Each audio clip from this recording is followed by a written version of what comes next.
مزید ویڈیوز کے لیے ہمارے چینل ہاؤس آف اسلام کو سبسکرائب کرنا نہ بھولیے. شکریہ. یو ښځه وه 50 مړونه یې کړي.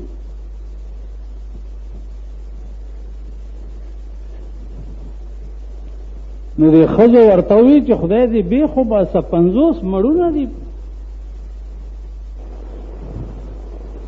ښځه ورته وایي خورې څه وکړمه، هر یو چې وکړم جوړ مې ورسره رانه شي، بس پرېږدم بیا بل وکړم، هغه سره مې هم جوړ رانه شي، پرېږدم بیا بل وکړم. په دې ملک باندې په دې 50 کاله کې هیڅ نظام داسې نه دی راغلی چې د دې قوم ورسره جوړ راشي.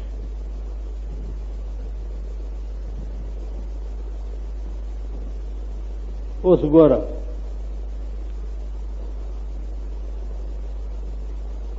یو حرکت به در پسې داسې راوځي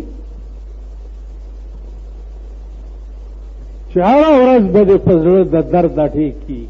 هره ورځ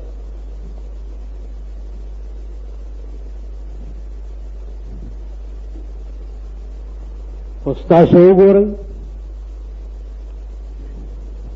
دا یو هفته وشوه هړتالونه دي.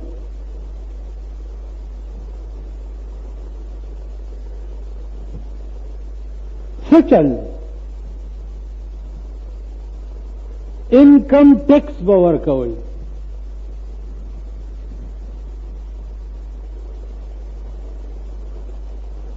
چې د چا دومره آمدني دومره به ورکوئ، چې د چا دومره آمدني دومره به ورکوئ، چې د چا دومره آمدني دومره به.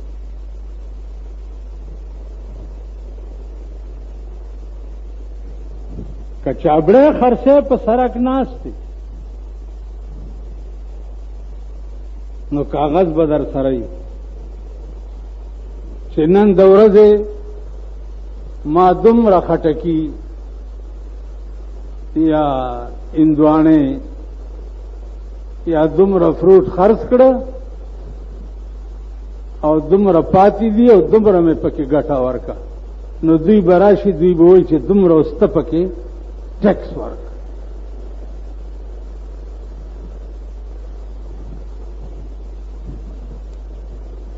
دا لا څه کوي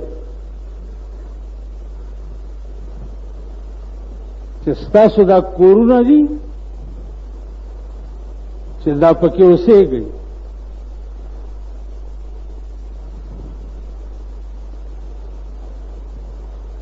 دا به ناپ کېږي چې دا 100 فوټه ځمکه ده او 100 فوټه پې آبادي ده.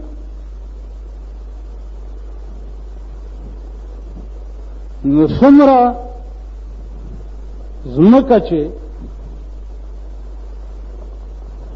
ناپ شوه نو په یو فوټ پسې په یو فوټ پسې به فوټواري ټیکس در باندې لګېدلی.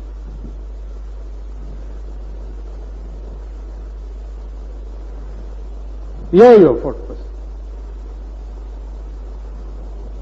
دا کلی دی که ښار دی که هر دی دی دا کورونه به ستاسو ناپ کېږي. تاله به دا سزا درکړی کېږي چې تا ته چا ویلي چې ته په دې ځمکه پیدا کېږه، دا ځمکه خو ستا نه ده او نه دا ځمکه زمونږ ده، ځمکه زمونږ نه ده ستا نه ده. دوی به وایي دا ځمکه د خدای نه ده، دا ځمکه زمونږ ده. نو ته چې پې اوسېږي ته به ټیکس ورکړې.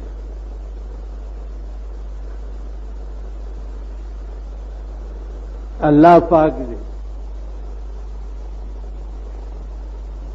دا واسطه پیغمبر کا ګرمي د پدې کې چې دې میټر کې د بجلی بل در پسې زیات راشي نو بیا د خدای پاک د دفترو سره واسطه مه پیښوه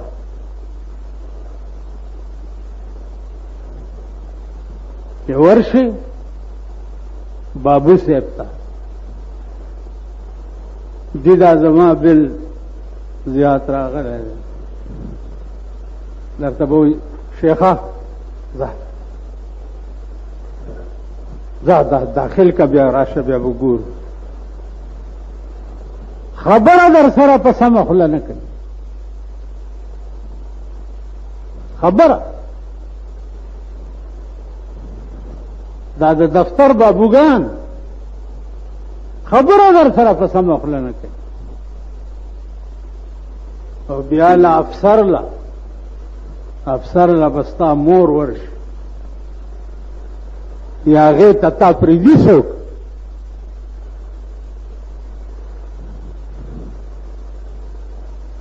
نو عزیزانو چې ورځ تېرېږي د الله د قهر ارادے مضبوطیږي درته مزید ویڈیوز کے لیے ہمارے چینل ہاؤس آف اسلام کو سبسکرائب کرنا نہ بھولیے شکریہ